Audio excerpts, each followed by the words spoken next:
welcome to another edition of Hometown Heroes, the program that reminds you no matter where you live in this great country of ours, no matter how big or how small your hometown might be, there are some stories out there that need to be heard, and we're never going to have that privilege unless we take the time to ask a few questions and listen to the answers that come our way. We want to honor our veterans for their service and sacrifice. We want to preserve their stories so we never forget the price that's been paid for our freedom. And as we take that journey, we learn a lot. We're educated, we're entertained, so often inspired by these stories from our greatest generation. And we're in for quite a story today in Laguna Woods, California with 95-year-old Don Stoutenboroguh. And Don, we're going to hear about P-38s, we're going to hear about a Purple Heart, a Distinguished Flying Cross, and a very important piece of 16mm film. But I want to hear about your growing up years, not too far from here in Riverside, California, which I'm guessing was a little different in the 20s and 30s than it is today. Oh my goodness, I came when I was 4 years old to Riverside, and I can recall very early the aroma, because the orange blossoms you just were, it's all over the place. Of course, not today, but you had orange growers in town. Actually, a whole city block was given over to one house, and he had his orange grove around it. So I got to watch that town change. Were you picking them off the tree on your way home from school, or what? No, but I went to many schools, and the family joke is when the rent became due, I went to another school. Not quite, but we were poor, or we were just. My father was sold Hoover vacuum cleaners. Cleans as it.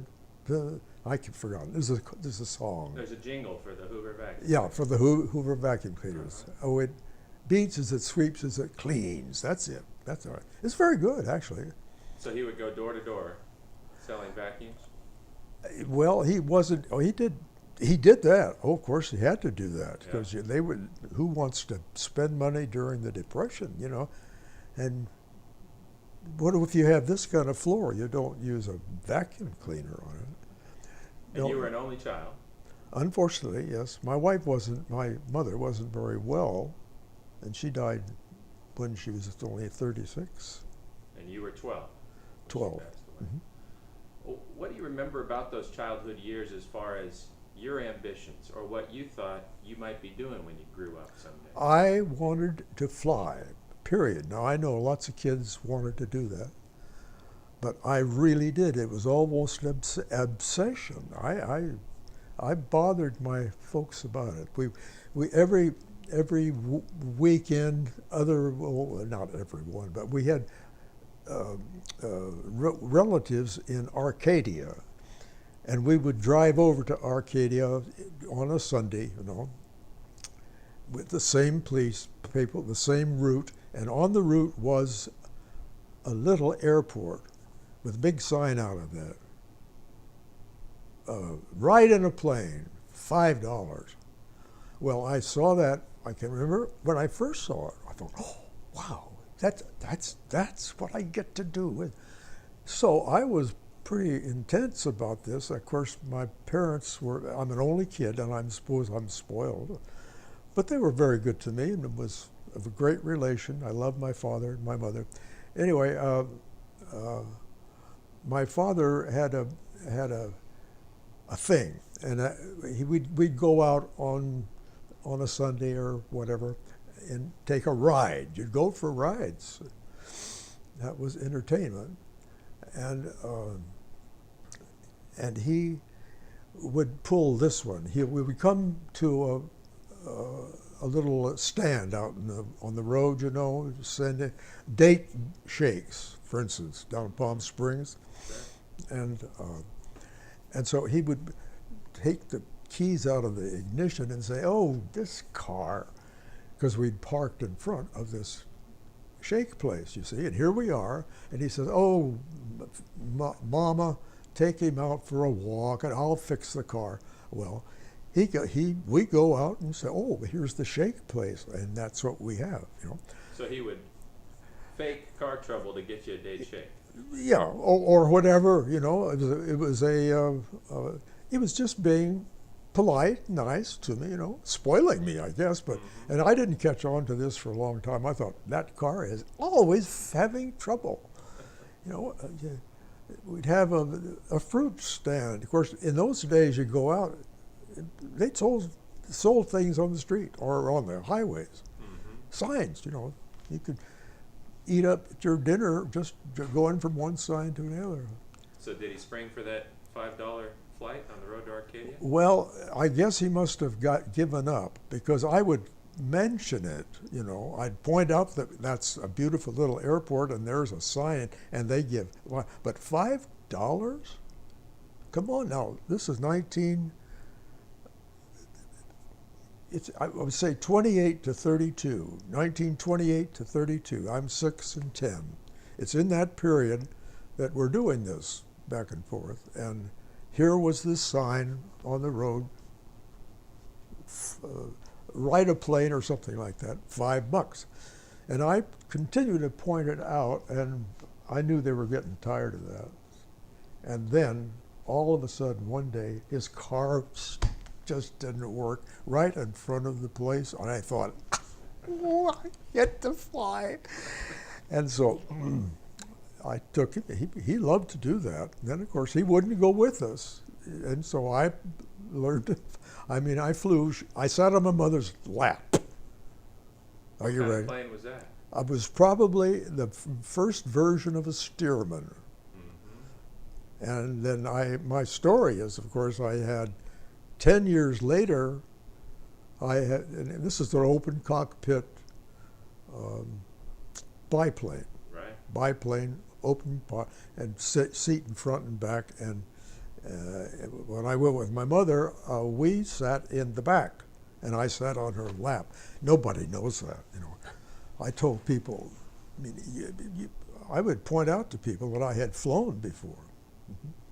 You know, you get in the, and we'd talk. A bunch of guys were bullying around, you know. Have you flown? Oh yeah, yeah. Once, on my mother's lap. And they didn't hear that. They didn't hear the real story, but. But you caught the bug right then and there? I had caught the bug. I really did. I really did. It was serious with me. I thought about doing that, and my friends all made artificial planes and hung them up in their bedrooms, you know. That never appealed to me. But the planes, getting and riding a plane. 10 years later, I had another experience in a biplane, a Stearman, when I was in primary. Mm-hmm.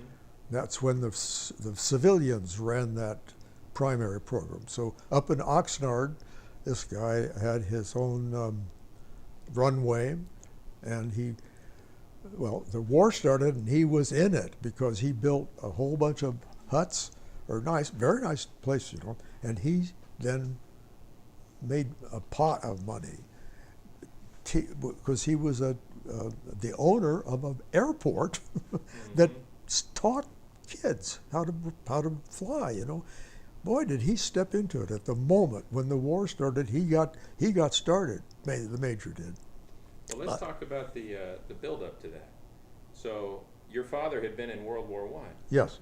Did you ever hear stories about what he experienced, what he went through? Yeah, he didn't go overseas, so he didn't get gassed like a couple of his friends, our friends, you know, gassed, which was difficult to overcome. That was pretty spooky, getting gassed, you know. But as you're going through high school, is there any sense that America could be drawn into a war, that something like this could We happen? were so unprepared, it's just incredible. When you read the stories, I mean, we had all the planes lined up on every airport in the Pacific area, and we were all over the Pacific, weren't we? No plane was sheltered or put in a revetment, you know. No. On and on and on and on and on. I mean, you think about here we broke the Japanese code and won the war for us, of course. And we were smart enough to do that, but we weren't smart enough to know that we were irritating those Japanese by being arrogant, and the oil was a difficult thing for them, you know. And so they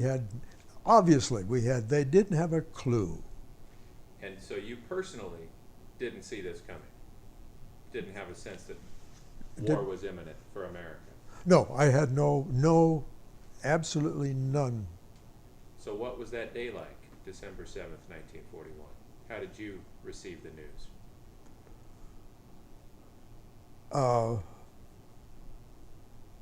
I get out of this house. That's what I thought. My father made his second marriage 6 months after my mother died. And so her mother never spoke to my father because it was 6 months that he married this waitress who was 8 years older than I at that moment. And she had a daughter of a marriage who was a problem child. I was a serious kid. I mean, I was a comedian. I thought I was. But there was no comedy in this little girl. She was a tom. I couldn't wait to get out of the house because I'm afraid my father was I'm afraid he's going to hit her someday, because she talked back to him, you know. And so anyway, the war came, and I thought, I'm out of the house, and I was. And I want to hear about that, but a couple other things come to mind. How did you see life in the Southern California area change after the attack on Pearl Harbor? Was there a visible change in everyday life and the things you guys had to do, or the things you saw? I guess so. You see, Riverside had March Air Force Base, and March was there almost as soon as Riverside was there. And see, they had the Mission Inn downtown, still have it, and they have a flyers wall. And all of the major flyers in America came in and autographed something. Amelia Earhart, you know, the great lone guy, what is his name? Lindbergh? That guy, yeah. They all got their names up there. And we lived, now it's hard to believe, across the street from the Mission Inn. Now this is when the Mission Inn had open doors. You could come to your room on 3 sides of the block. It took the whole block, and you could have a room that you could walk out to the street on. We lived across the street from that. Hold on 1 second for me. This thing just pulled a fast one on me. Sorry about that. I just got to reset something. Yeah, the Mission Inn in Riverside, and you lived right across the street. Right, yeah, and so when you're a kid, when you're 12, 13, you're learning something very quickly, because I slept in the living room on a cot, and I could look out my window and decide what was going on across the street. So it was an education,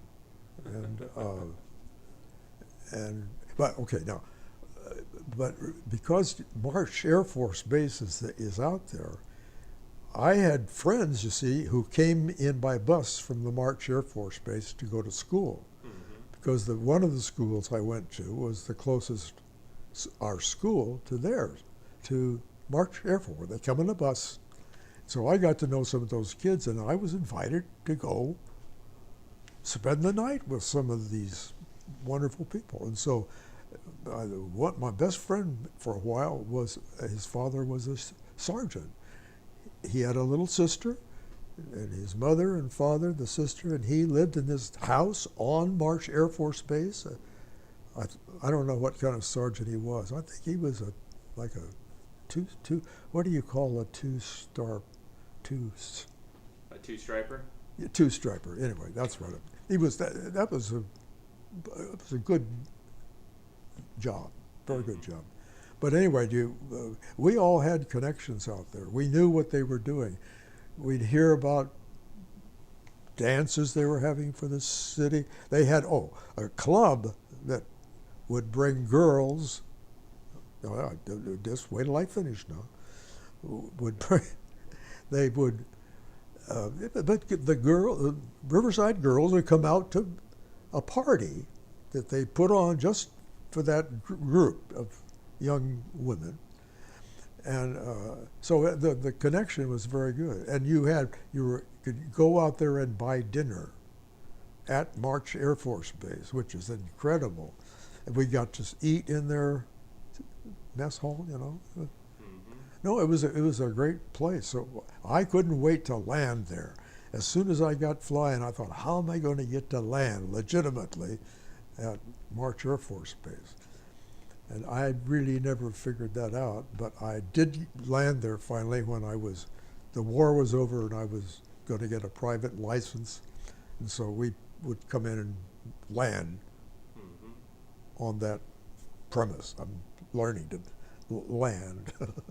Well, a lot of things happened in between, and as a point of reference, so Pearl Harbor, were you still in high school when that happened, or were you out already? I was a first year. I went to Riverside Junior College after I was there for the graduation, but I was graduating in Los Angeles because I led to John Marshall High School. That's where I graduated. But anyway, now what was the question? I just wanted to know how old you were when Pearl Harbor happened and if you were out of high school already. Yeah, I was in that first year. No, I'd started my second year of junior college. So you get the news that Japan has attacked Pearl Harbor, America is now at war, and how long did you wait to try to get flying? As quickly, I'm not joking about this, I knew, when I heard about the war, I thought, I'm out. See, I'm out because I'm 18 years old. But I couldn't get a job, I couldn't support myself, but I was ready to support myself, but what would I do, you know? So when the war came, it was like, oh, free at last. I went into the city. I didn't have a car, but in those days you could hitch a ride. Sure. You know? It wasn't dangerous. So you just get out on the highway, and I'd go into Los Angeles, and I went in there and signed up immediately that I could. I couldn't get there the next day, but really, I went to their offices in Los Angeles, signed up, and was legitimately a cadet in a very, very short time. Were there some hiccups or challenges along the way through your training? Because a lot of guys want to be pilots, but not everybody who signs up with that ambition gets to do it. Well, that's for sure. So I watched people be washed out. You know, that was the expression. I never understood what that meant. I know what it means to wash out. You failed. But why they call it washed out, I don't know. Anyway, I should talk to my class about that. Where do we get that expression? Yeah, I think I was starting to say that when I sat on my mother's lap, 10 years later, I flew in that same plane, but it was a real Stearman, and I was in the service. I was a cadet up in Oxnard, and I had a very, very important thing happen to me. This is going to be difficult to believe, because I had a civilian instructor, okay, and he sits in the back and I sit in the front, and this is owned by a guy who runs this little shop, right, and we all come in there, and this guy went on probably the 5th time I'd been in the plane and ground looped. Now this is the instructor. Now I've told this story all my life, and people will say, the instructor has ground loop. Well, the kids ground loop. You don't ground loop. Instructors don't. He did, and of course it was finally we figured out. He had 5 students, and so I knew the other 4 guys, and we came to the conclusion he was an alcoholic. That was his problem. And so he comes in once, and I'm, again, probably just 5 times lessons have started. I don't know much. He's never taught the landing to me, and I wasn't ready for that at all. And then one day he come up and the wind is there, and the sack is the, what do you call it? The sack, the sock? windsock. Windsock? Windsock. That's good. Now that makes sense. Windsock. Anyway, I recognized that there was a wind. I could see the windsock was full of wind, and I'm not going to land the plane, but I entered the pattern. That was, I guess maybe that was what it was learning at that moment. Enter the pattern, and you go around, do your final, and then you'd have your going into land.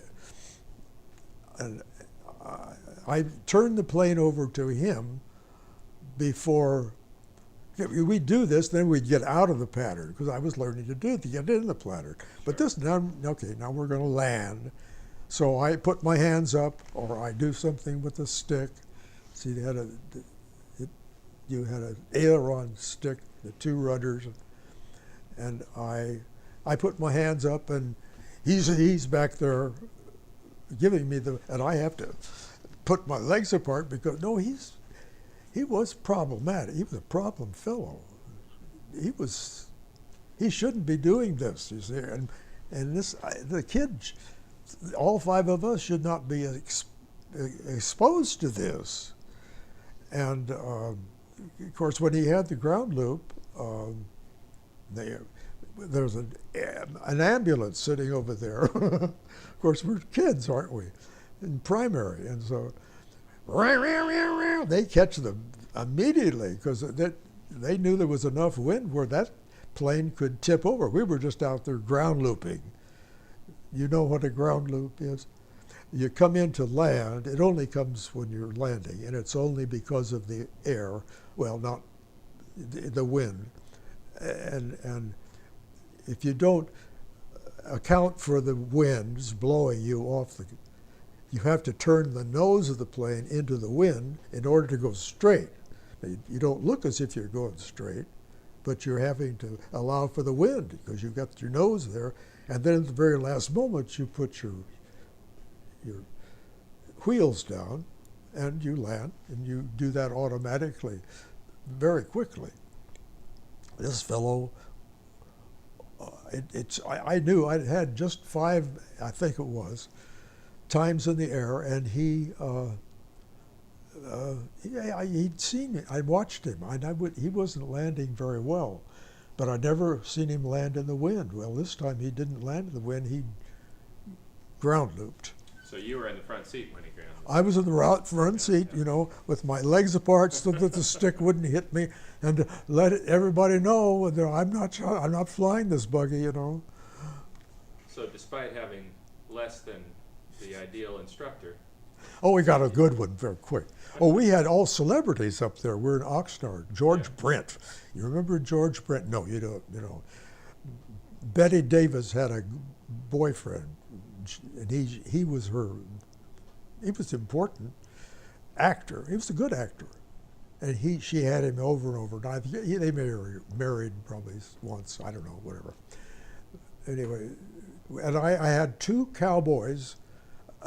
Who played cowboys in the movies, because I knew the movies, because I could get out of that house, by the way, you see. I think I'll watch the movie. So they were all in flight training with you?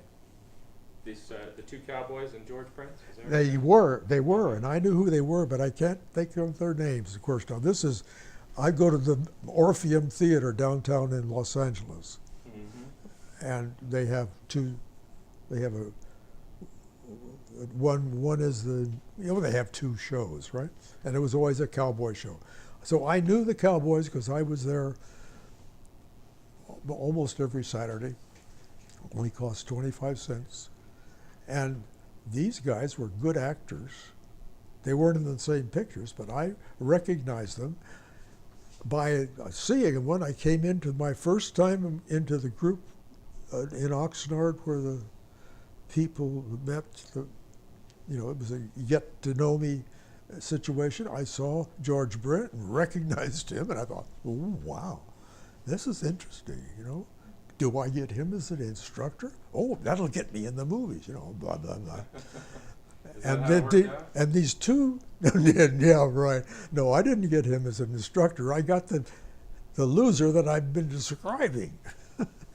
No, well, of course I had to have another instructor, obviously. All 5 of us guys went to different instructors. But the other four, did not have to start over from the beginning. Now, remember, this is a civilian outfit, so the major decrees that I'm going to go to a new instructor, but he's going to start from the beginning. Do it all what we did before, because I don't know what psychology book he was reading, you know, but he's not going to get me tainted by this guy. Of course, this is his business. He's making money at this, and he probably did the right thing to be super careful with me, because I had to survive that moment. So he's got to start from beginning. So here I am, and so every time, when I went to basic, the first lieutenant, now we got people teaching you. The first says, why did it take 12 hours to stout? How 12 hours to solo? Okay, so I tell him the story. Your instructor, Jean-Luc. That was what you got. I just thought it was my story. I did it, see. The kid did it. Well, I knew. Actually, when it occurred, I thought, oh, my career in the Air Corps is over, because they're not going to believe a kid. You thought they were going to blame you for the grounding? Well, of course, sure. I was ready for that, but you made it through all that. Oh yeah. And let's jump ahead a little bit. Yeah. When's the first time you ever saw a P-38? Because I know they were building them not too far from you. Oh boy, you're getting right at the. Okay, I come to Riverside from John Marshall, where I was a performer. See, I was a monologist. I didn't want to be a stand-up comic. Never heard that word, but I was a popular guy on the campus. You like to entertain. Oh, whoa! It was, you know, if there was a show, I wanted to be in it. Really, mm-hmm. I didn't have any fear about anything like that. This is Los Angeles, big school, John Marshall. Just 4 months before we're going to walk and have our graduation, for the second time in this career, my father moves me to another school. So he moves me to Riverside. Well, we'd lived in Riverside way before, but not to come there at the last moment. I'm graduating in John Marshall. So for quite a while, and this is true, I didn't create this story, by the way. In fact, I don't think I could. They wouldn't believe it. But you're going to have to believe it. Because I wasn't a happy camper, because here I am with my girlfriend, which is my father's wife, and her little child, who's a mess. And I couldn't wait I came to Riverside, so I'd go out and I'd run. I'd take my bike out to the hills and I'd run. Out in the hills where you could see March Air Force Base. Now, there wasn't a heck of a lot of activity out there, but there was something activity. And then one day I saw coming this plane. I'd never seen this plane. Remember, I'm out there running and I'm stopping because it's only probably 8 miles and you can see Marchfield from these hills. And I'm away out of the house. And I couldn't figure out what that plane was, and it made its little turn, and it had no inside. A P-30, I'd never seen a P-38 before. They kept it under, okay, it turns out now that who was driving that plane? His name was Kelsey. You see, I hope I got it right, George Kelsey. He was a first lieutenant. He was enamored of this idea of building this plane as a And he was a friend of Hap Arnold's. Now, this doesn't make any sense. This movie script doesn't work. How does a first lieutenant know Hap Arnold? Well, he did. He was brilliant kid. And Hap Arnold knew he was, and he got helped. This first lieutenant got helped by Arnold's fame to go forward with a project which was the P-38 project. And he flew the prototype of that P-38, the only person that ever flew it. And I was looking out there, and here comes this plane that I'd never seen before. And I came back to school and said, hey, I saw this plane. Oh. Yeah, this kid from Los Angeles is always making up stories. So nobody believed you, but they really didn't. You saw the P-38 before most people knew what it was. Precisely, and I still didn't know what it was, and it was only when, very quickly, I knew what it was, even though they were trying to keep it secret, because this Kelsey fellow was going to beat the Howard Hughes's race to New York from Los Angeles. And so when I saw that plane and so forth, then I put it all together finally. It had to be that pilot because no one else flew the plane. Can you believe that? And before long, they're mass producing them at a plant in Burbank, which they would then have to camouflage so the Japanese wouldn't bomb it. But exactly. Then you end up flying it for 76 missions. That's right. In the war. What was that plane like to fly? Very few people alive have flown a P-38. So what was it like? It was an absolute joy. Now, it was, all I knew was what the planes that I got in instruction.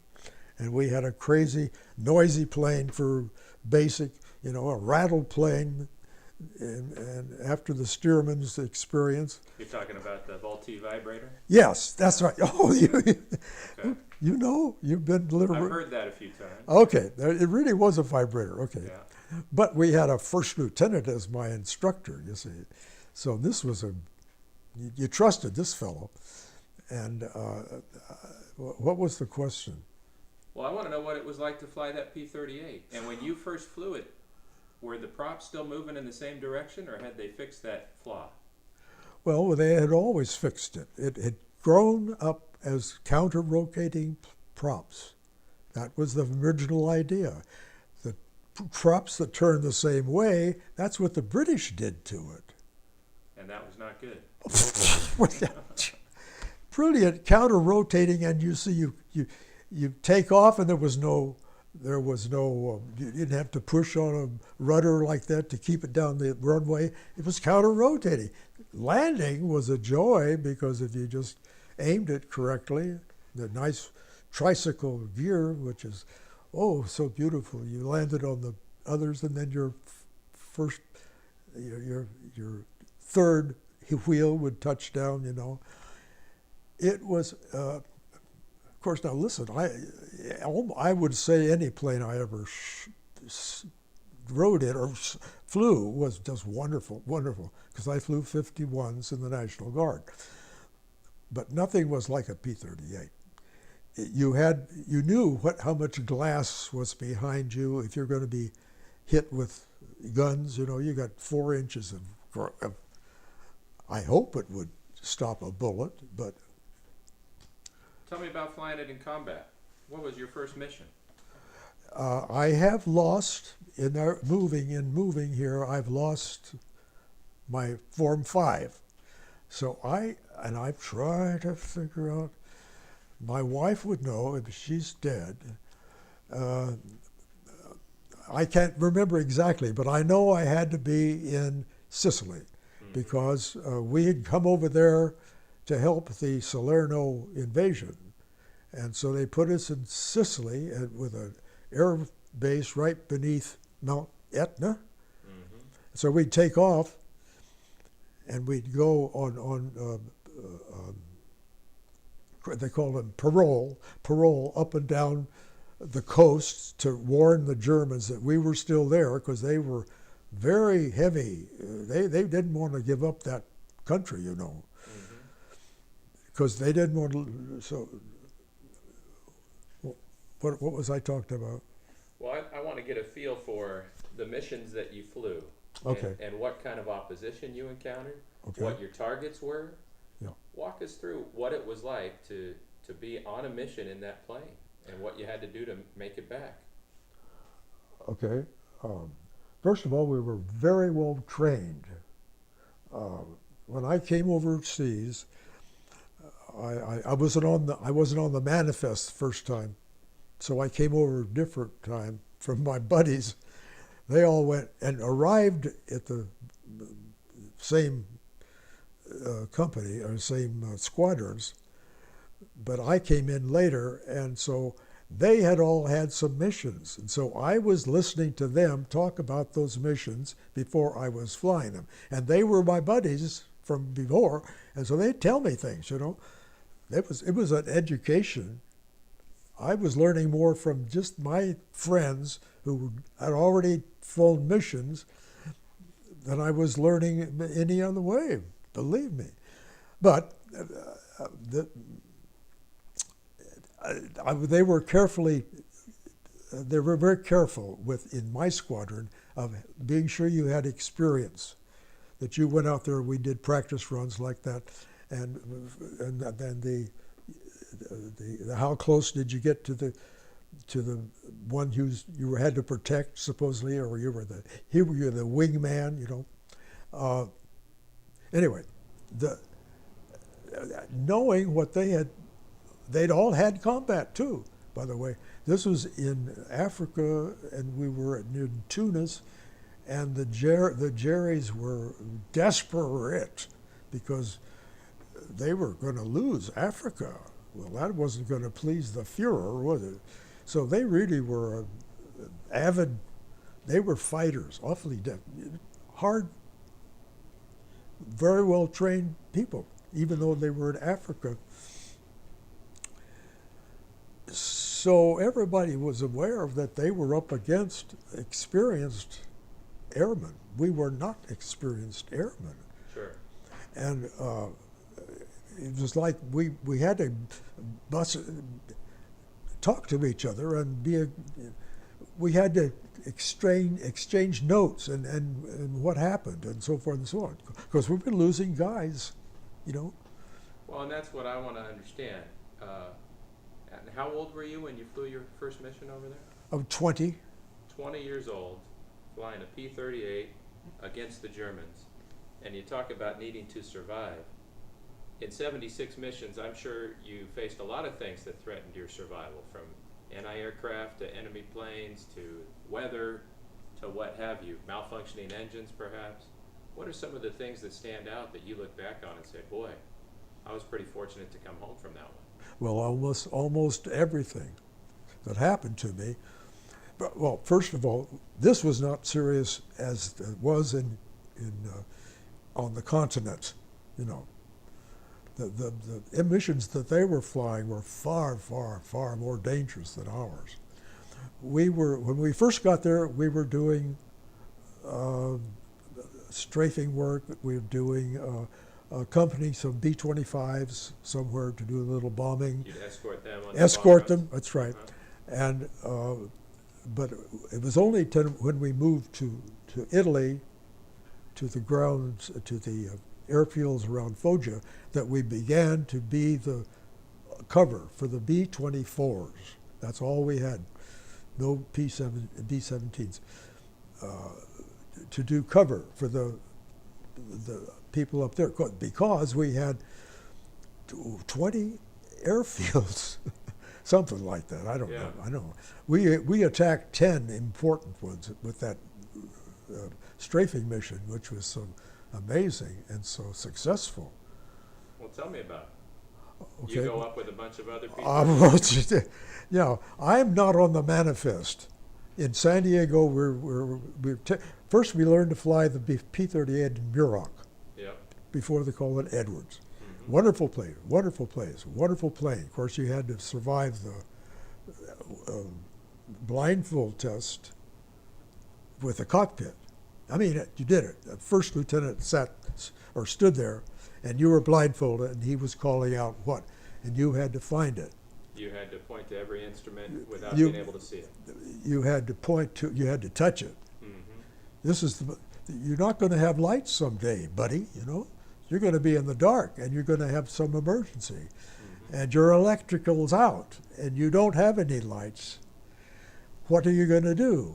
How are you going to save yourself? So that was real, and we all did it seriously.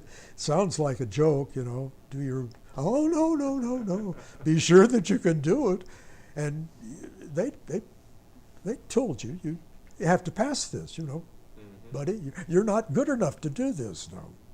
You have to pass. So tell me about this strafing mission in Italy that was so successful.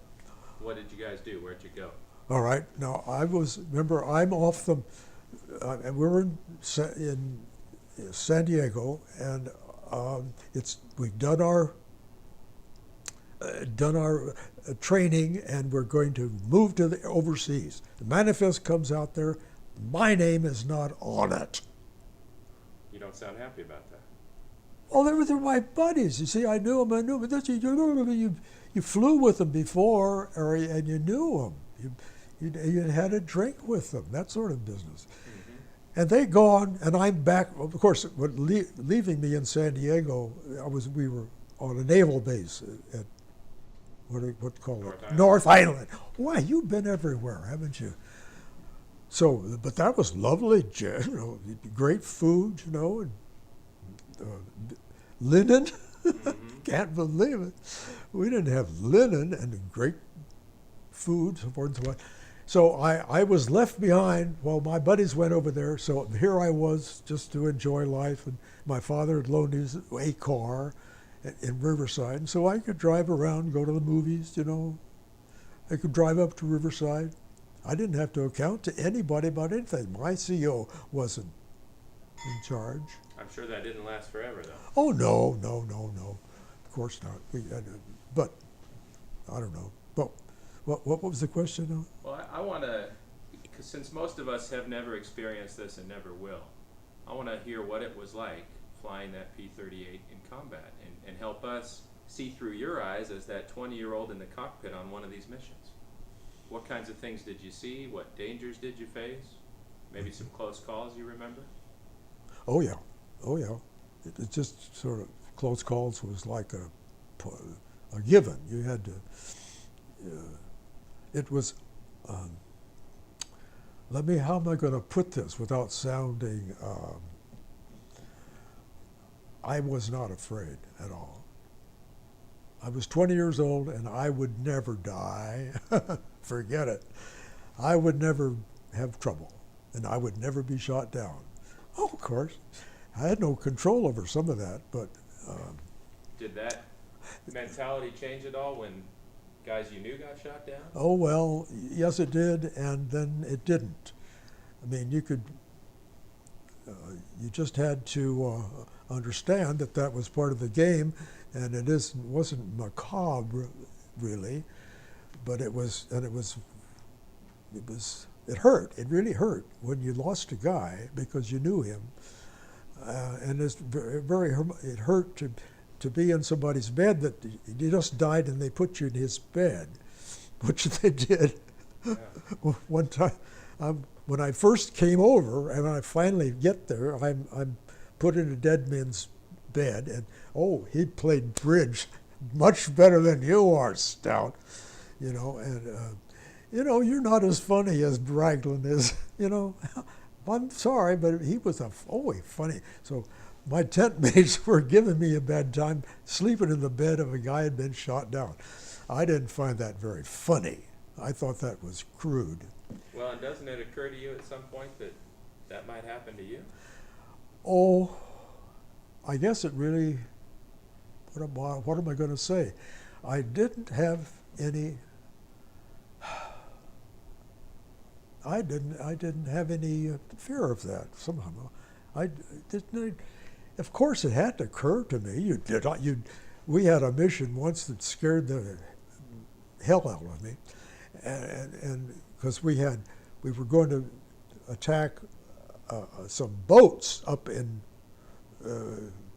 where was it? Way up in the top of Italy. And it was a dangerous mission. We flew our thing in, and they had guns on both sides firing at us as we were coming in to do the killing of these boats. And I saw bullets coming. Now that really scared me, because you could see the bullets coming by you, or the tracers. We knew where those bullets were coming from, and so that was kind of, let's get out of this situation. So as you're diving for these boats, you're seeing fire come from both directions Yep. across in front of your nose. Perfectly, we were just suckers, you see. And I'm sure there had to be some times where you brought that P-38 in with a few holes in it. Oh yeah, but the thing was so, it was like a bull. You know, we couldn't stop that. It was, you see pictures of them coming home with the damage.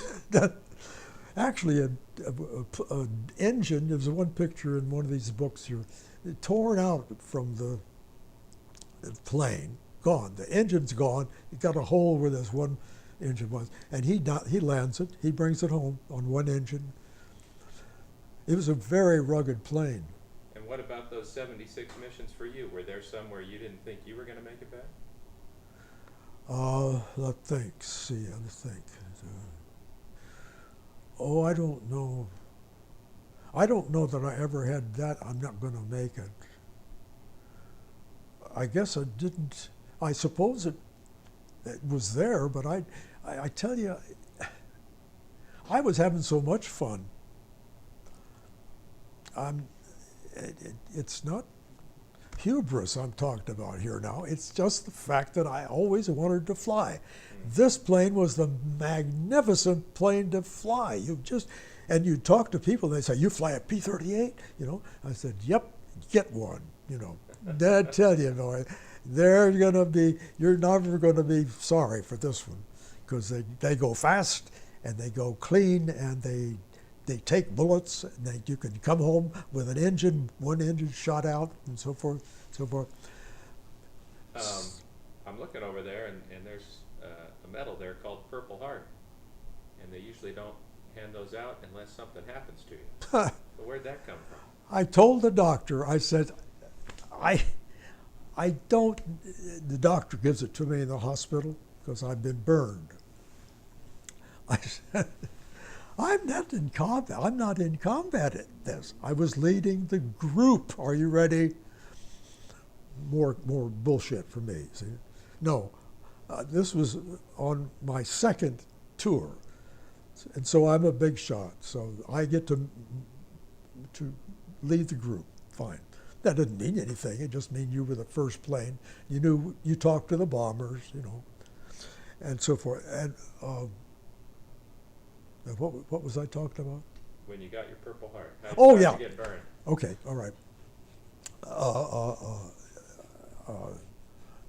My plane, we don't know. Pilot error, what? My first engine goes out, right engine goes out. We're up over enemy territory, but not very far. We haven't even got our altitude, and we're about at Venice. And that engine goes out, period. It's dead. I feather it, and I give the doctor, the kid's name is Walker, who was the CO, who was not the CO. He was the leader of the 92nd. I'm the 95th. And so I call him and say, I have to go home, so take over. Well, it didn't mean anything. It didn't change anything. He was still going to meet the bombers at the same place, and he knew what to do.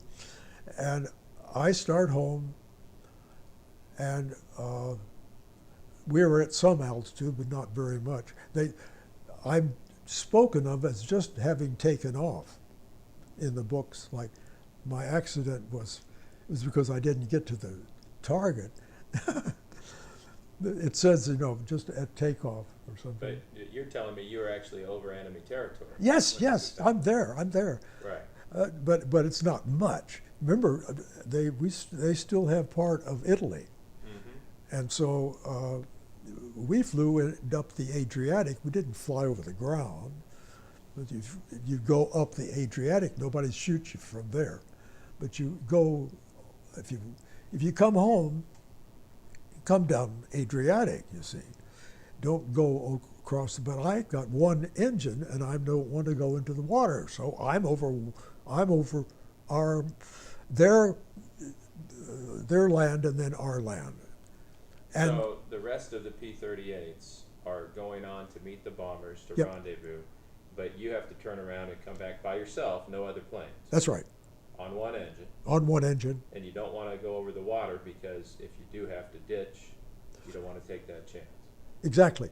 So Yeah. you're coming in over the land, and some of that's German held, and you're hoping to make it back to your base. Exactly. All right. That's exactly the situation. So what happened? Well, my other engine. Now, come on, you lose two engines. No, you don't. But why in the hell did this one start coughing? Well, I'm thinking about jumping very quickly now, just when it starts coughing, because you don't have any. If you got one engine gone and this one is. What's.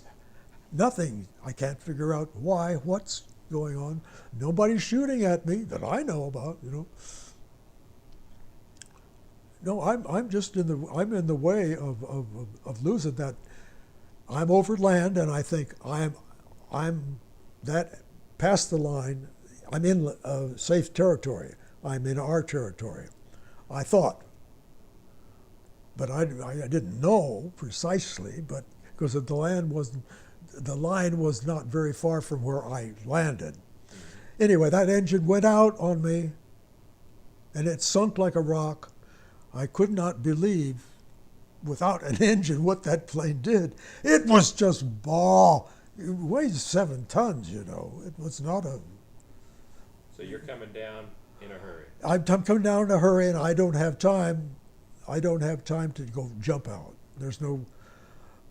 I was still thinking about the bar in the back, but I knew people had jumped out, and I knew what to do: turn the plane over and just fall out.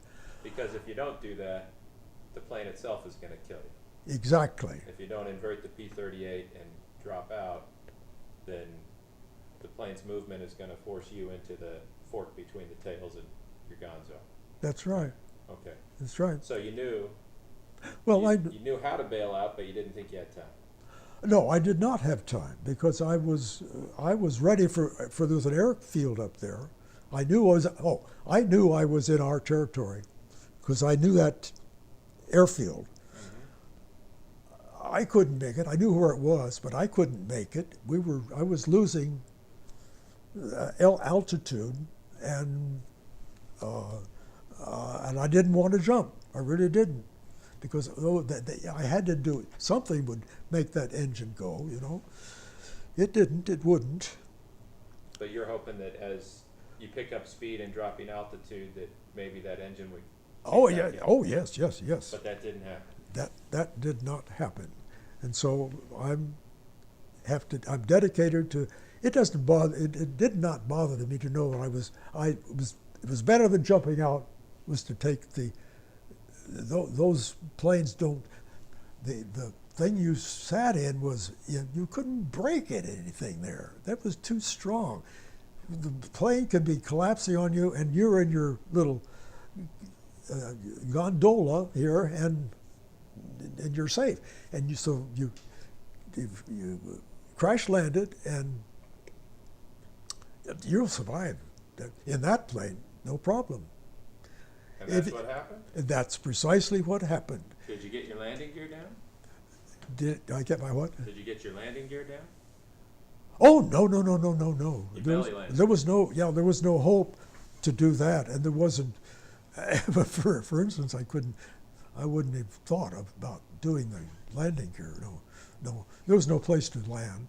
So where did you come down? Okay, right next door to a hospital.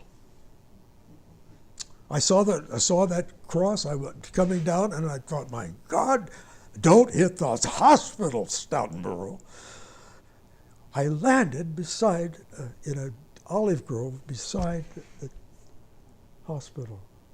I got out of the plane. I forgot to take out of my I was carrying my parachute, and you look very funny trying to run away from a plane who's beginning to explode because I come down in this olive grove.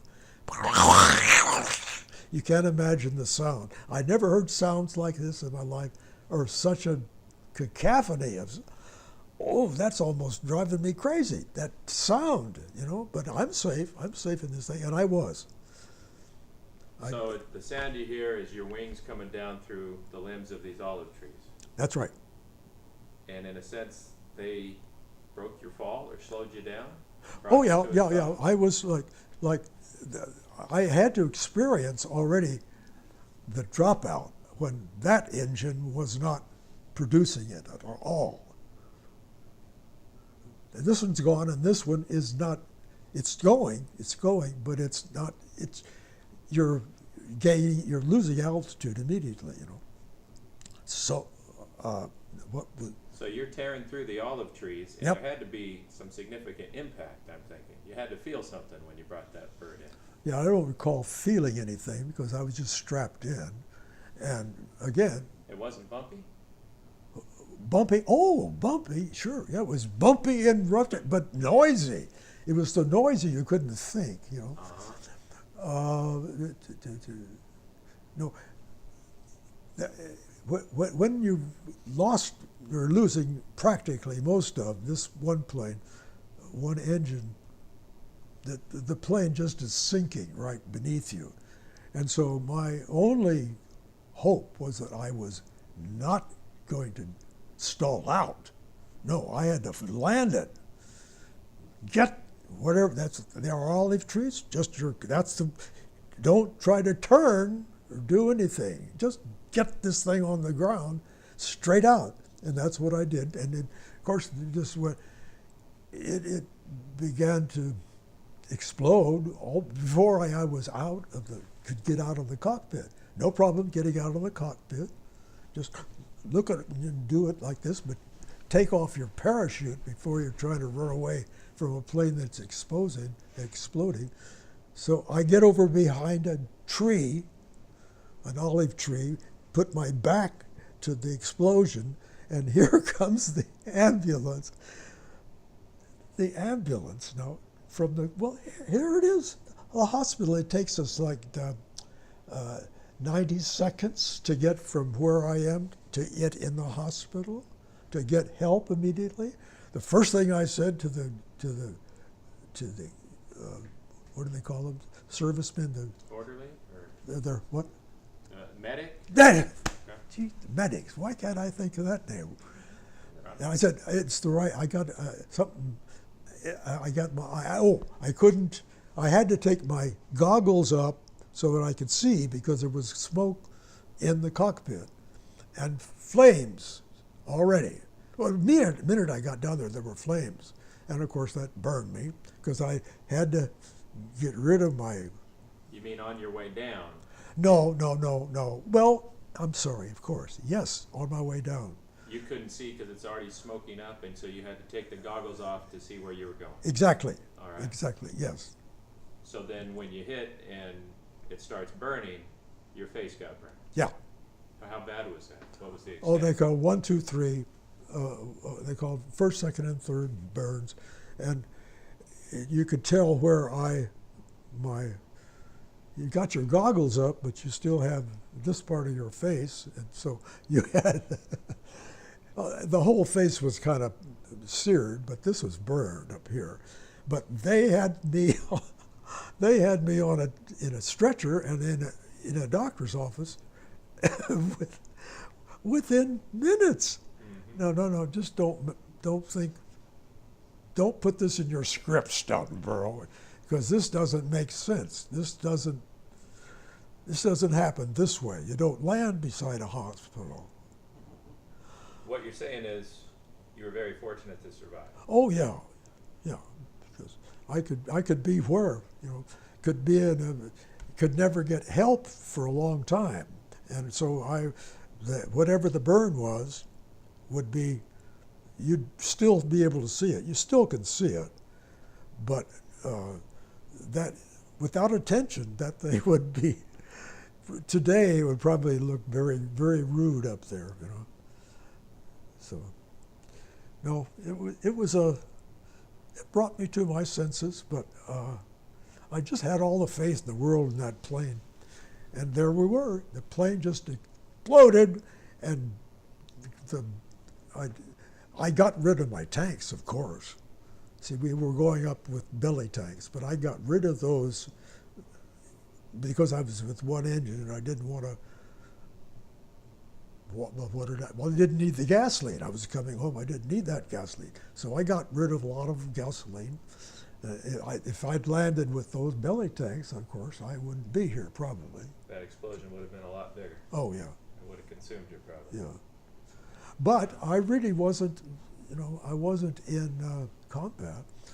I told the doctor, he says, "Oh, get off." So you tried to turn down the Purple Heart Well, because I you really- hadn't finished the mission and actually done your assignment. Well, it was still, yes, that is true, but it didn't make But sense. so, how long were you in the hospital? Oh, goodness, long time.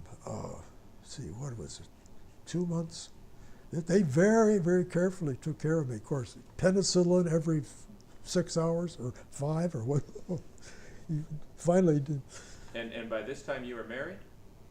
Or this was before Yes, you were married? yeah. See, I had my 50 missions, and my wife, I said, "Well, do you want to get married now, or do you want to wait till I finish going? Because I want to get to the Pacific." Well, let's get married now. So we did. We had a military wedding, you know. And then we went, and then I went back. I thought I was going to the South Pacific, but no, they're sending me to Miami on a train, it doesn't sound like South Pacific. And that time I had a ride over in a plane, from Natal to Dakar. The difference between South America and Africa. Okay, they had to take a B-24 and make it into with stewards now. Yeah. Not girls, but stewards. Well, and I bring up Phyllis because I'm just wondering. I mean, you have this extremely close call with this crash landing and an exploding plane, and now you have a wife to be concerned about that you're hoping to get home to, and maybe even in that hospital bed wondering, what's she going to think when she sees me like this? Precisely. No, I thought I'd be up. I thought I'd be messed up. So I wrote her a letter. Of course, I wrote her a letter blind because they had me. I'm blind. I don't mean blind. I mean I'm blindfolded. Right. So they've got bandages over your face, and you can't see the paper, but you wrote her a letter anyway. That's right. And of course I have a ruler that I'm supposed to get this, you know. Well, it turns out I've got a fan here because I'm pulling the ruler down and writing up to where the tails on words or letters don't know. I'm writing this letter. I've seen it, you know. Do you But still have that letter? No. Boy, that would be something. So you're saying when she got it, she had to keep rotating the pages to be able to read it. Well, I'm not. Well, that's true. Yeah. No, you could read it if you just put your head around, you know. But I was forgetting. I was making it like a fan. I wasn't moving the whole ruler up there. So it was hilarious. I'm telling her things on this crazy. I write her all the time, you know, and tell her that I'm in the hospital and I'm not. I got boogered up and I don't know what I'm going to look like, you know. Who knows? But I love you, and I'll probably be home soon. But I'll just let them do their thing and continue to give me penicillin. What a product, you know. Yeah. Well, and I can't imagine it was very encouraging for her to see that letter. If you can't even write straight, she's wondering what's going on with you. Right. Well, she could figure out what I. Yeah, right. And I can tell that you know you enjoy laughter and you're pretty lighthearted about all this, but that's a serious situation. you just almost died and almost left her a widow. What did you think about in the hospital for those months as you're waiting to hopefully go home and see her again? Oh, what are we going to have for dinner? Oh, come on! It was a great hospital in Bari, Italy. Bari, Italy. Fine hospital. They couldn't wait to do. They wanted to fix my teeth. You know, I'm there. I'm in the burn ward. I'm not serious, but those guys were. One guy was having his arm grow skin. He had, I don't know how to explain it, but he had to grow skin that they could use. Right. So he was there for a long, to graft it, that's right. He was there for a long time. But no, I don't know. There was no pain. It was just uncomfortable, and I didn't know precisely how it would turn out. It didn't, and so it's quite remarkable that it's didn't. Well, and I know we have to hear the story about President Truman and this assignment you had, but while we're talking about this dynamic of marrying Phyllis, going overseas, almost dying, I imagine coming home and seeing her again had to be pretty special. Yeah, here's what happened. Okay, I'm in the hospital. I've been the operations officer for the squadron. So when the hospital thing is done, I'm sent back.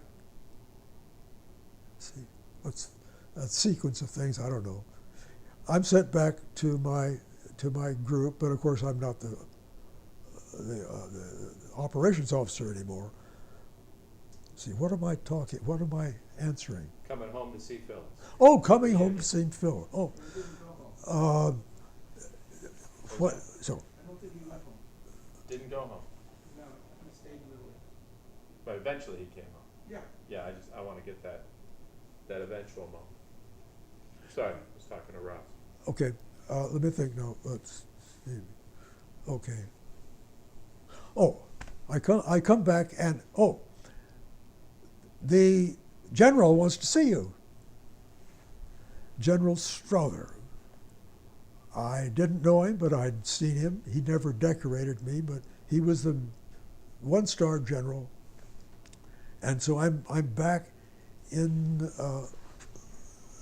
and I'm flying.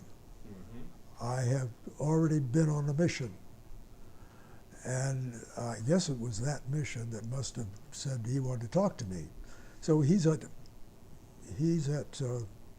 wing headquarters, and what he wants to talk to me about is moving to wing as an operation officer at wing.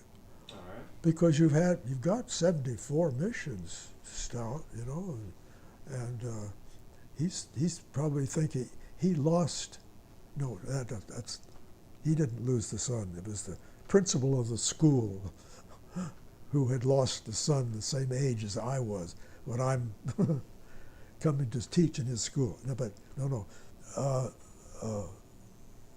So they send me to wing. Oh, how wonderful! Really, you live like kings. You could shower 24 hours a day. You see, in private, you had your place to live was comfortable, like a private room. You know, the food was much better.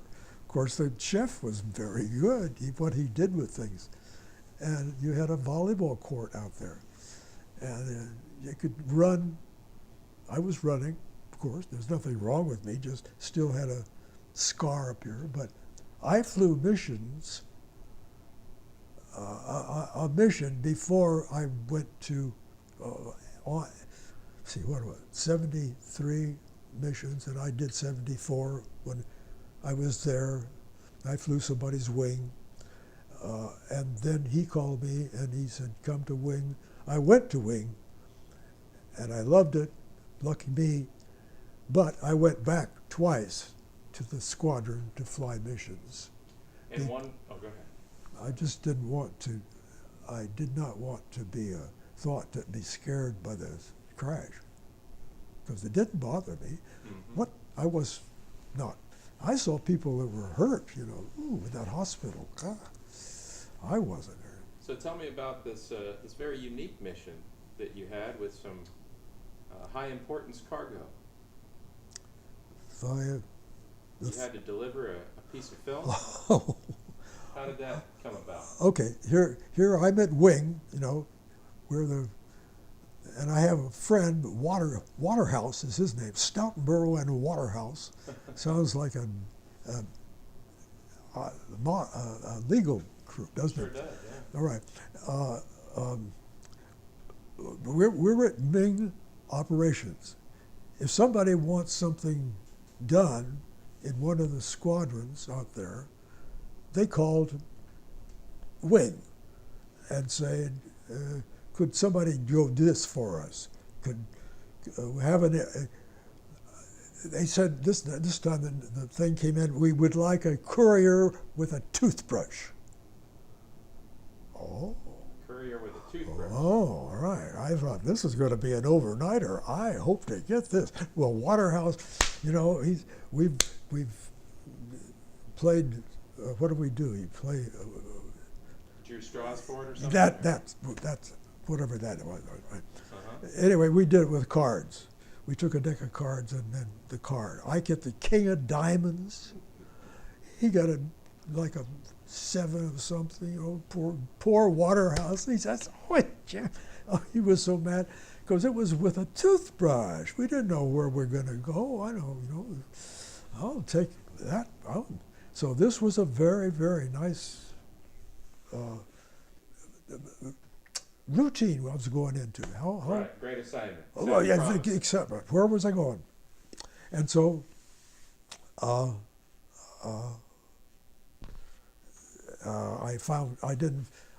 found out where I was going when I got to Naples, because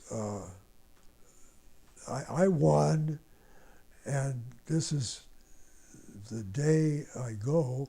I mean, they want me now in Naples, which is where you could either go to Rome. Rome was where the big shots went. Naples was where the little fry did their business. Mm-hmm. So I had to go to Naples. I thought at the time I was going to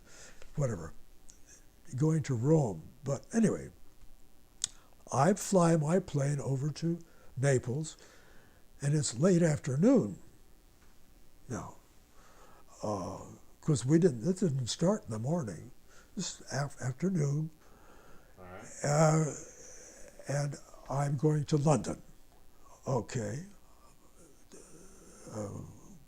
Right. I'd never been to London, of course.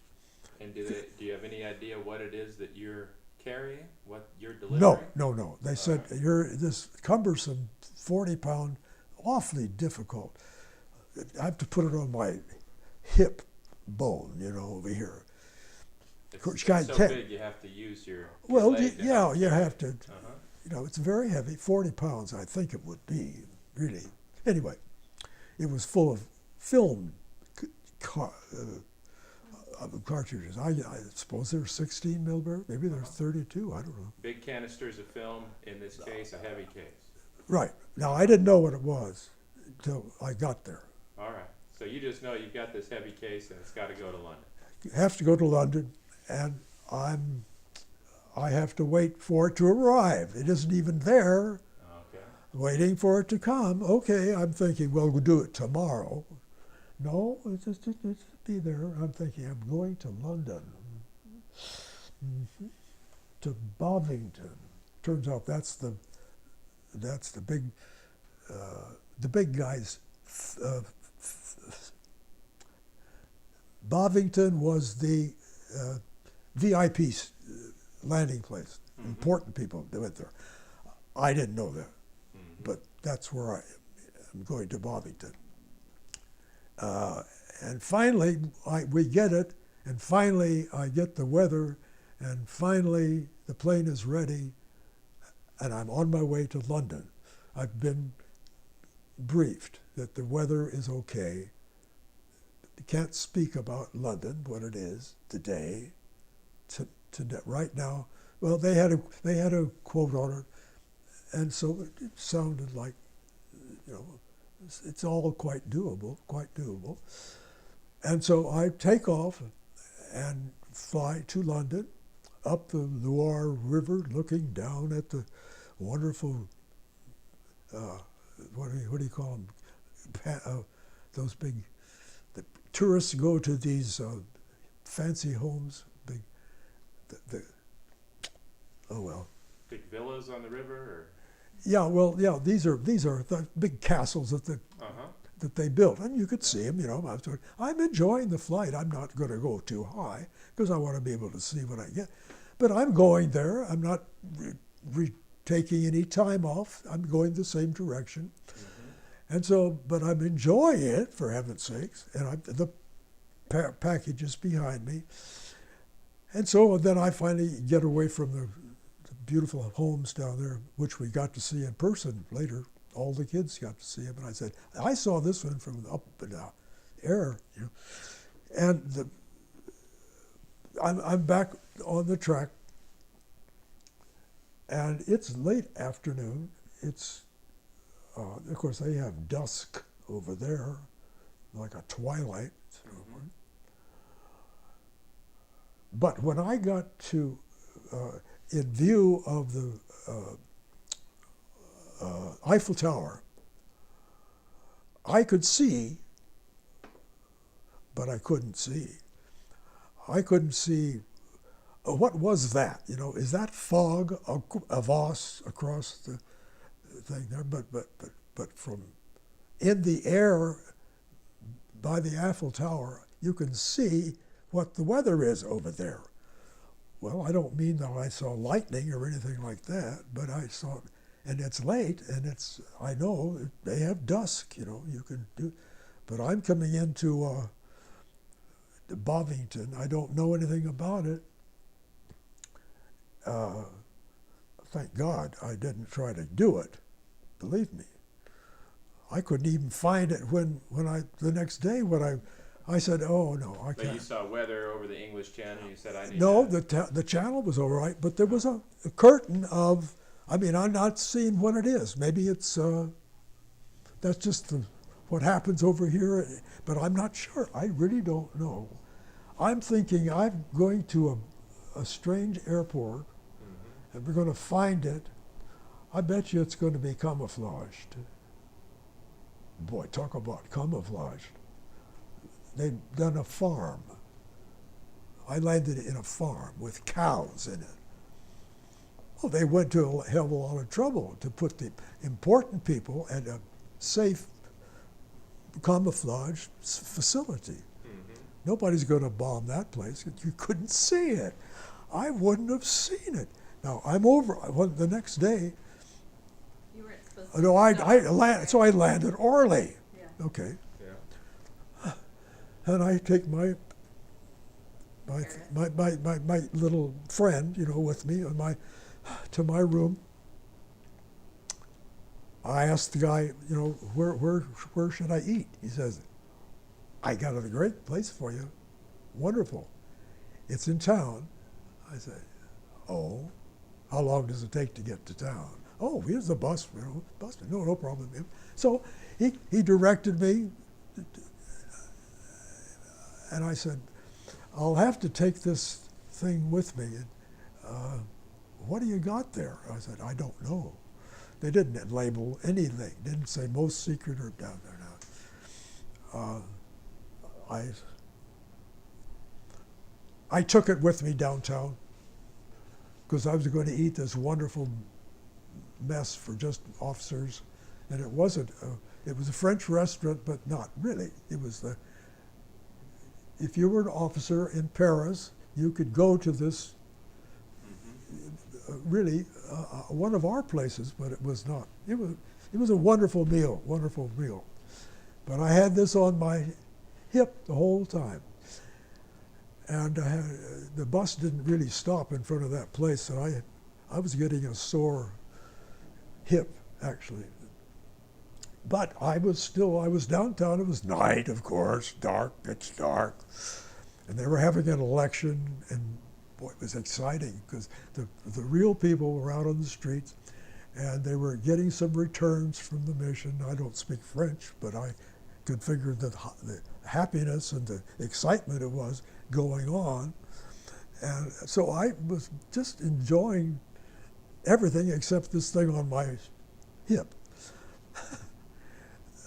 But I was so happy to be there, and the food was incredible, because GI food from America, fixed by a French chef in this officers club, with my thing I could put on the floor, you see. Mm-hmm. I didn't have to, I was in heaven. Why? How I didn't found, I'm so lucky. Okay, so I finally, I caught the bus back. I knew how to do that. The phone is ringing for you, Stoutenborough. Oh, yeah, this number, call it, London. What the hell are you doing? This guy was, his voice, it was like gibberish, really. It was so bad. He couldn't even tell me how mad he was because he couldn't explain. I did not think it was safe to come, sir. I'm not familiar with your airport over there. You went to dinner downtown in Paris. I said, I have to eat somewhere, sir. I'll be there tomorrow. I said, what I've got in here is not food. It's not going to spoil. I have it with me. I've never left it. Your product is absolutely safe in I have the hip. I can show you to prove I've carried it with me.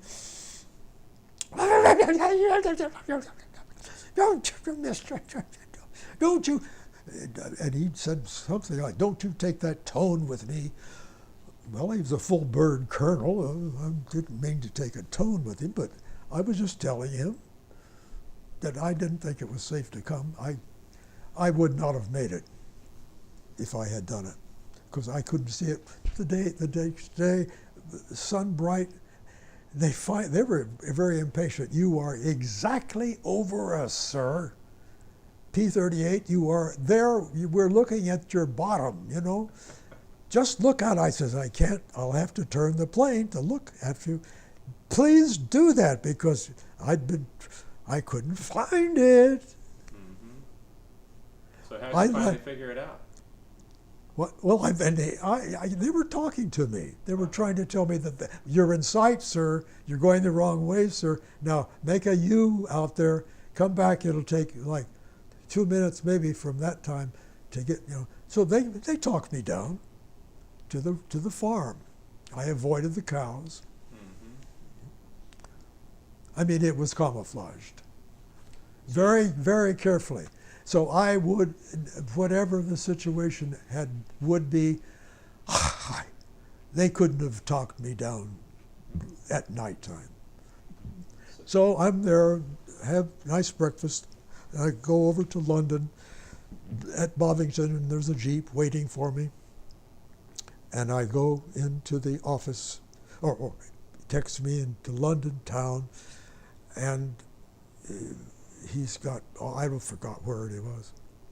We lived in London later, so I know I've been to the place again, but I've forgotten now where it was.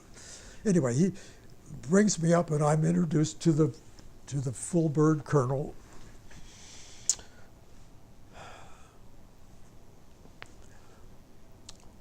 And there's just something about him immediately. I think, that son of a bitch is really mad at me, isn't he? And he was so mad at me that he couldn't really talk to me, Now, he had just come from this part of it paints my picture attitude toward it. He had just been to the manicurist and had his nails done, and she'd put a transparent nail on them, it didn't color them, but they were catching the light in his movement around, and he was just flashing this. I said, how long is this guy going to be on the carpet? You're going to learn about this, sir. Do you know what you were carrying? No, sir, I do not, sir. It was for the president. For last night, it was, President Truman was. What are you going to hear? You're going to hear. Now, what do you call your general? I am going to talk to your general Strother. Well, it turns out he's a full bird colonel in the, what do you call it, the entertainment area. He doesn't, anyway, I come back, of course, I give it to him. He told me what it was. I said, okay, that certainly is going to keep, you know. Overnight, what's the problem here? It's better than having this, have to find, well, I didn't tell him this, but. So what did you ultimately learn about what it was you were carrying? He told me what it was. Tell us, what was it? It was this film of the surrender of the Italy. The film beginning to end, well, I don't know how much film do they need, you know. So there had to be something else going on there, or maybe there are many copies of it. I don't know. It was 40 pounds. And it was for the president, Truman. And wait till I talk to your general, you know. So he's reading you the riot act. Oh, really did. Mm-hmm. And so I come home immediately. I'd fly home, and I tell the general, who was a friend. It turns out he's a friend of mine. You know, he takes me skeet shooting because I didn't know how to shoot skeet. Okay, let's go tomorrow. Okay, Stout. He drives me over to this thing there, and he teaches me how to do skeet shooting. I said I should learn this before I started aiming at planes. He says, I don't know why you didn't do this. I says, well, I never handled guns. Thank you. You're helping me understand that this is a gun, and I have to carry it a certain way and have it cracked, and don't point it in any, you know. He was fine. So anyway, he was a good buddy to me, actually. That's a good word. And I come and tell him, I'm saying, sir, this is when I first get there. You're probably going to get a call from a general, colonel, named him, from London, complaining about my staying in Paris last night. Or no, not last night. I spent 2 days there. Mm-hmm. So I did. I So went you to. let your general know that this call is coming. Yeah, he's going to get a call from, and he says, "What? No. What's this colonel about now? What's he do? What? Oh, that's right. What outfit is he in now?" I said, "Well, you know, they get the celebrities over here, I The guess." USO or something? That's the word, USO. Oh, then laughter from my general. He says, Stout, you're kidding me? He's telling you. He says, Stout, how many people are in your plane? I said, 1. He says, who's in charge of your plane? Who's the captain of your plane? Who makes the decision about what the plane's going to do? I says, of course, I have it. So he can go hang it up and get mad about what? You didn't think it was safe, and as it turns out, it probably wasn't. He says, I've been to that field. The general, of course, has been to Bovington. He says, you didn't do the wrong thing at all. He says, if you found that difficult, he says, that is the best camouflage I think that they've done. He says, that's a historic camouflage job for Bovington. Well, I felt relieved.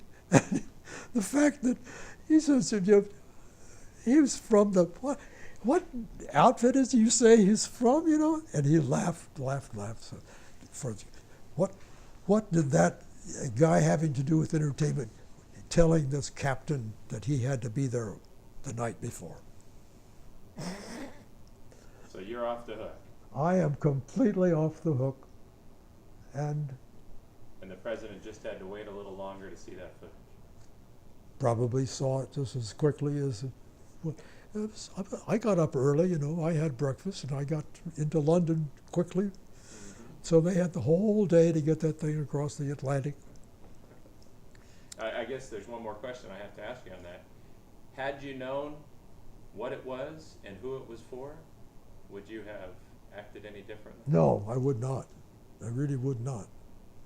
Of course, I really, when I saw it, when I landed there,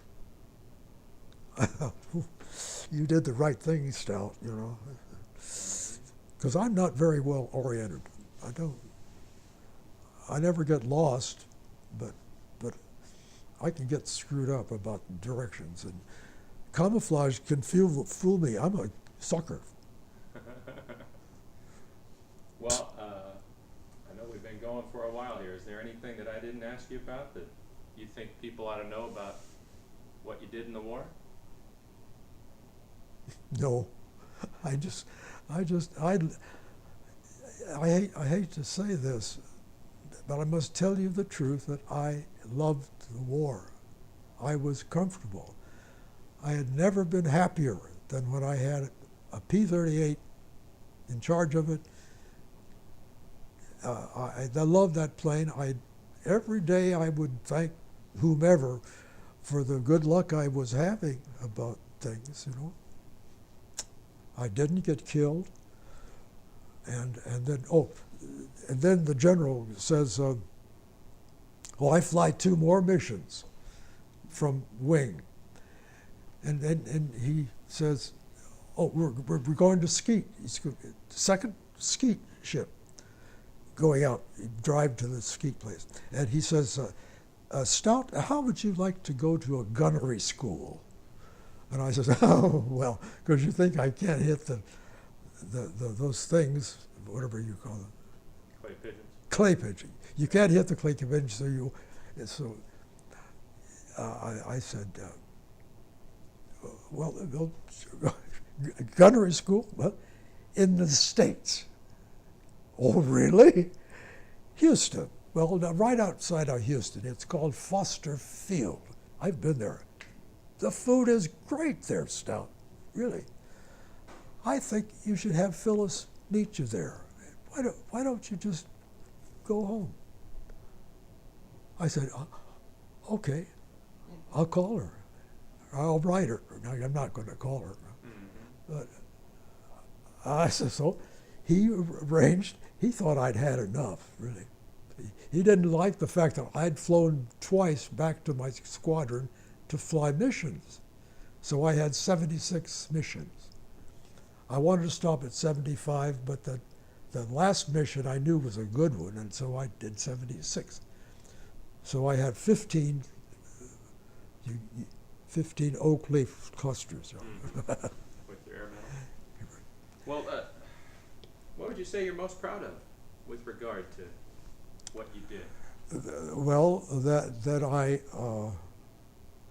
that I did what I did, and that my wife was with me, because I told her one way or the other, you know, do you want to get married now, or can I do another tour? Because I think I can go to, I'm not going to be flying.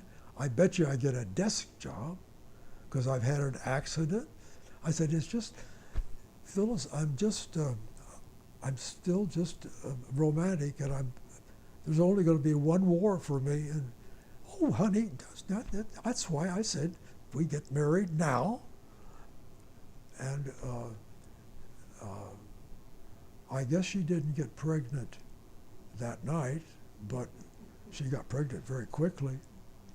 And the oldest son loves to hear these stories, because it was in Victoria, Texas, that my wife and I had a thing. I'm being flippant, aren't I? But then, I'm sorry, I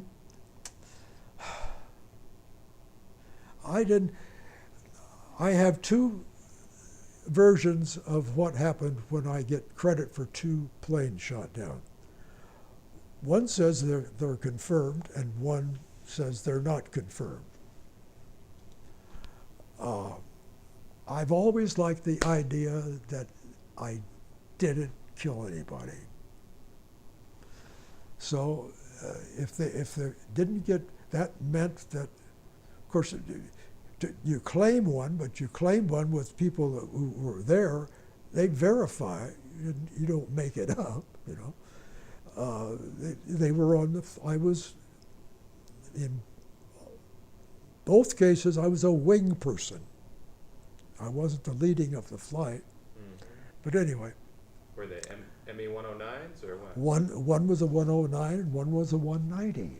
So I got a Falkwolf and a Messerschmitt.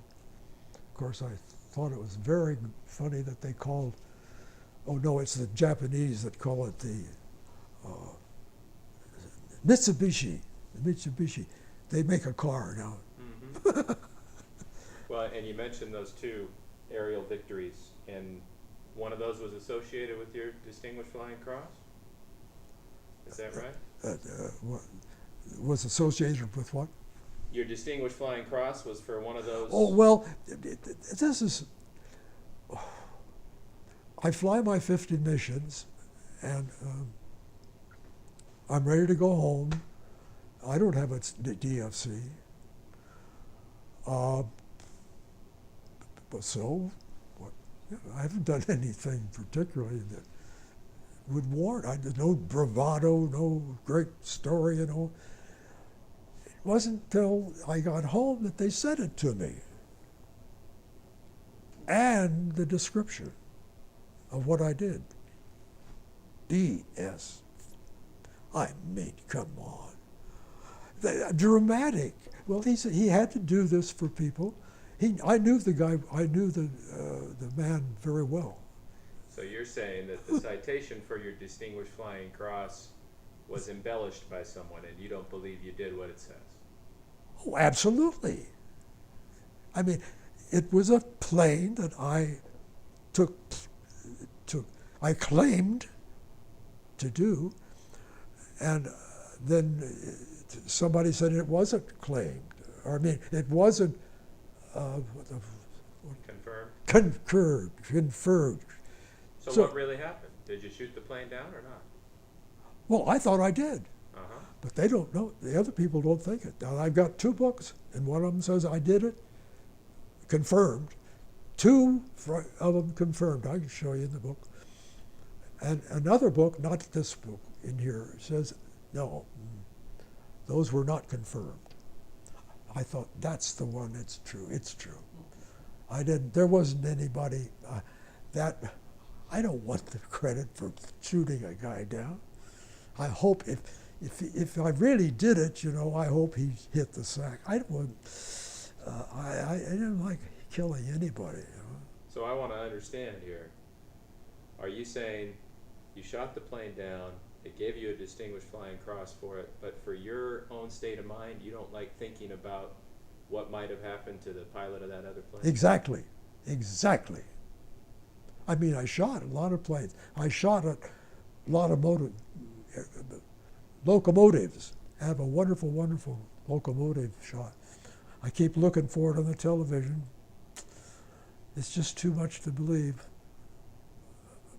A wonderful explosion beneath my plane, all on film.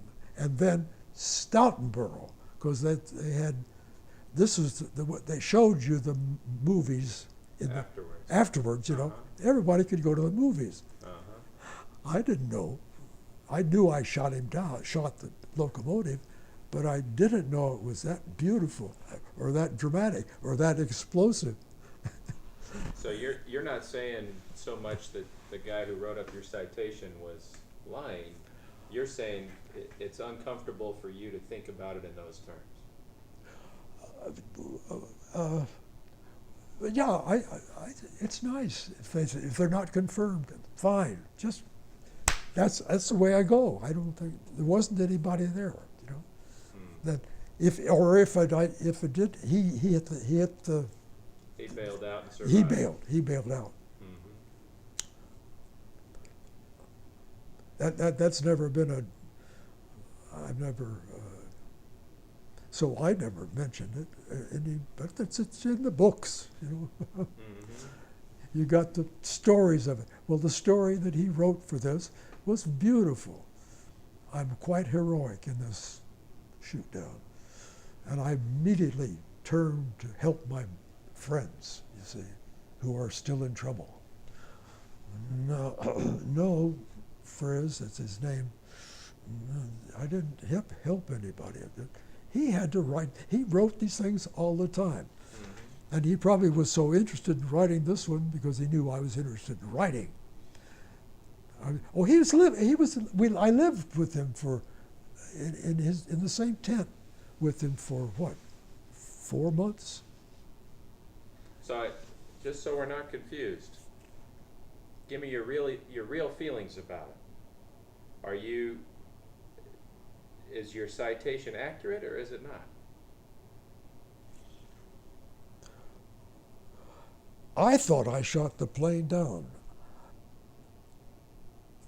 I didn't make it up. I'm getting it from the people that are flying. And I'm flying the wing of the leader. Credited me with the shoot down. Mm-hmm. Testified or whatever, you know, come back. That's the verification. I mean, he was shooting, So, and I was shooting, but he said I shot it down. Okay, fine. but your objection is how flowery the language is in the citation? No. Well, objection, what am I going to say? I've never shown it to anybody. I get embarrassed because it's bull, you see. I mean, it's dramatized. Of course, that's what he did. I didn't read any of his other citations. That he was a good writer, you know. So in your mind, he made your actions sound more significant than you thought they were. No. You see, I claimed it. I thought I shot it down. I really did. So leader, you really did everything he said you did. You just are uncomfortable with taking the credit. well, I'm pretty happy to know that it's not confirmed, you know. So how neat, you know, how neat. I am loving what I'm doing, and now I didn't hurt anybody. Now the guy in the locomotive, where did he go? The locomotive guy, I can't make anything. You can't do any mental gymnastics. No, to avoid that one. he's. And I just don't want anyone hearing it to be confused. That's why I asked you so many times. So Okay, just wanted to okay. get the right understanding. Well, all right. Tell me what you're going to say about it, and I'll ask you. Well, you're the one who's saying it. I want you to say it. Oh, that's right. We're recording this. I forgot. Oh well, they'll get the point. I claimed it. I thought I shot it down, but no.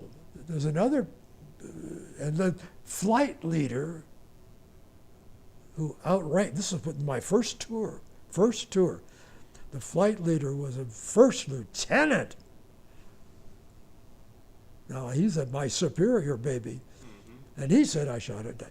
He confirmed that I did it. Okay, that's fine. I do it. I live with that, and then it's published that no, this is not confirmed. And I think, oh well, how nice, wonderful. I didn't hurt anybody, you know.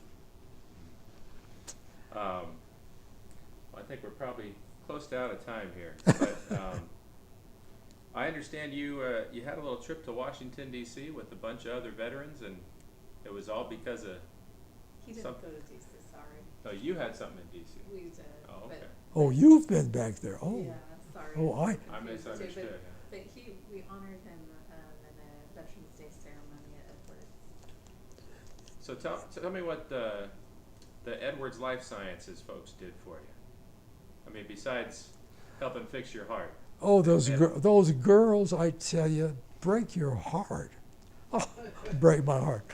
Oh, these wonderful girls with fingers, you know, half the length of mine. these tiny little hands, all orient, all, So he met the manufacturing team that sewed his heart valve.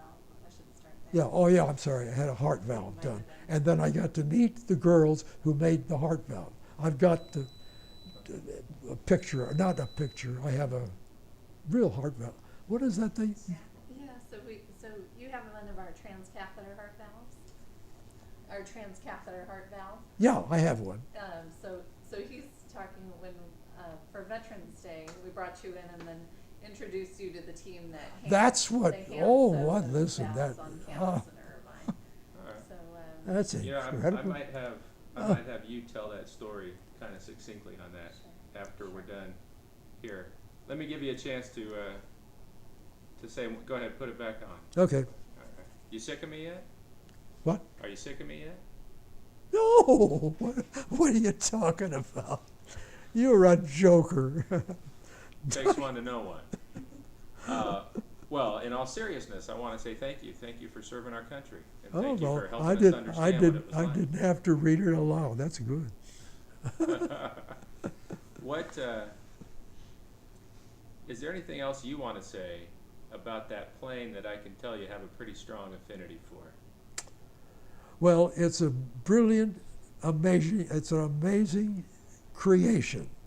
And the fact that this guy, Tilsley, I wish I could spell, I'll spell his name for you so that you don't misuse his name.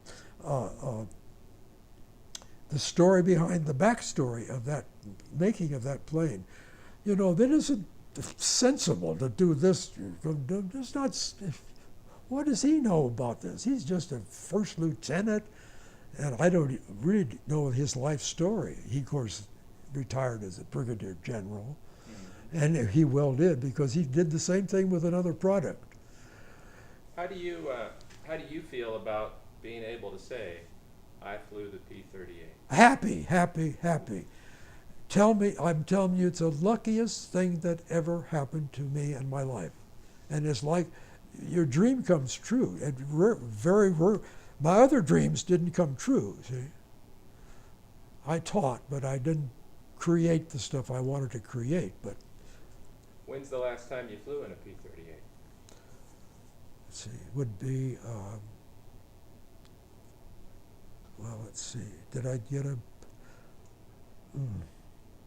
well, it had to be overseas, I guess. I guess I didn't, I've been in them, but sat in them, but I haven't flown piggyback. I don't like piggyback.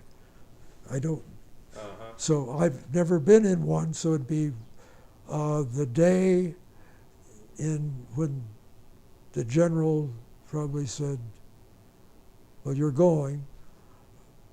I think I flew, I could fly. Oh, I don't tell you the P-80 story.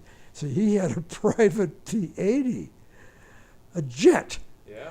I come up, the first time I come to the wing headquarters, here's the little strip that they make for him, just for him, and for his P-80. They gave him, or they brought over with a technician, was in there living in the compound. So he could ride it and come back. I didn't see, he didn't ever drive it.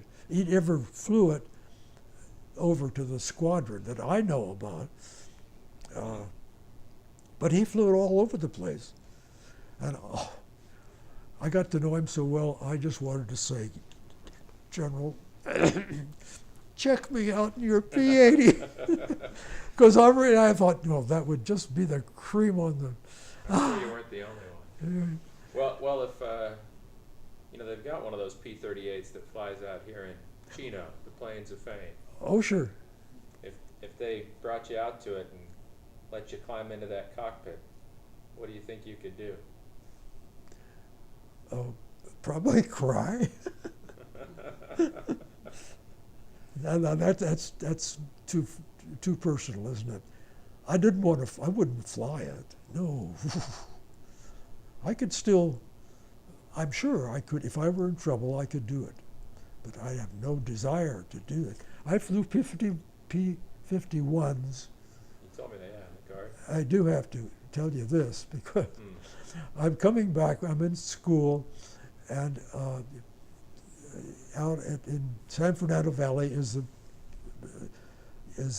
P-51 squadron that is a part of the oh, what are they called? National Guard. National Guard. Yeah. So this is a National Guard P-51 thing. It pays enough to just make the gas, but it's a long drive from East Los Angeles to San Fernando Valley. We have a baby now. My wife has a boy. Mm-hmm. I'm going to school. I love that P-51 next to the P-38. I mean, but you have to put the rudder in for the P-51, you know. You don't have to do that with the P. And you can lose one engine, and you can still get home, you know, almost, Yeah, not quite. with the P-51, yeah. No, anyway, so I just lucked out the whole business, everything I touched. Oh, damn! Excuse me. That's right. I have to show you this picture Yeah. because this is the guy that he's an architect. His name is Blue Rock, Mm-hmm. and I come over there for my second tour, Yeah. and he says to me, well, he's smart. He says, I'll invite this guy, me, to come here because I'm sure that he's going to be the operations officer. Just said, Don, he says, I knew you were going to be operations officer and have a car. Yes, you had a Jeep. And by George, as soon as they could turn the work around, I was a captain, which I knew I was going to be. That's why I was there. I wanted to be a captain, and I wanted to fight the war out. It turned out I fought it out in the same place. What a surprise! Mm-hmm. Well, I'm gonna turn this off for a second, and I'm gonna let